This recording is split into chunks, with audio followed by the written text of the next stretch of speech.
சமூக நீதி என்பது வெற்று அரசியல் கோஷமல்ல. அது தமிழ்நாட்டின் அரசியலின் உயிர் நாடி. சாதி, மதம், பாலின பாகுபாடுகள் இல்லாத சமத்துவ சமுதாயத்தை உருவாக்க கனவு கண்டார் பெரியார். பெரியாரின் கனவை இன்று எல்லாருக்கும் எல்லாம் என்ற உயரிய கொள்கை மூலம் நனவாக்கி நடைமுறைப்படுத்திக் கொண்டிருக்கிறார் தமிழ்நாடு முதலமைச்சர் மு.க. ஸ்டாலின். பெரியார், அண்ணா, கலைஞர் ஆகியோர் வரையறுத்த சமூக நீதி 1.0 தமிழ்நாட்டின் வளர்ச்சிக்கு அடிப்படை சிந்தனையாக மாறியது. நம் திராவிட மாடல் ஆட்சியினை சமூக நீதி 2.0 என்று அழைக்கும் அளவுக்கு பல நலத்திட்டங்களை செயல்படுத்தி வருகிறார். பெரியார் கண்ட கனவு இன்று முதலமைச்சர் மு.க. ஸ்டாலினால் நிஜமாகி வருகிறது.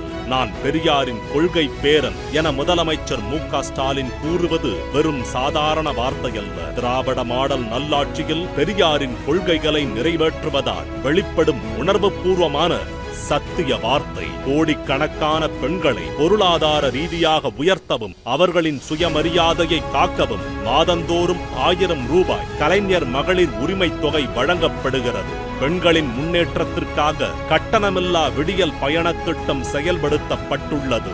அரசு ஆவணங்களில் காலனி என்ற வார்த்தையை நீக்க நடவடிக்கை எடுக்கப்பட்டுள்ளது. ஏழை மாணவர்களுக்கான விடுதிகள் அனைத்தும் சமூக நீதி விடுதிகள் என பெயரிடப்பட்டுள்ளன.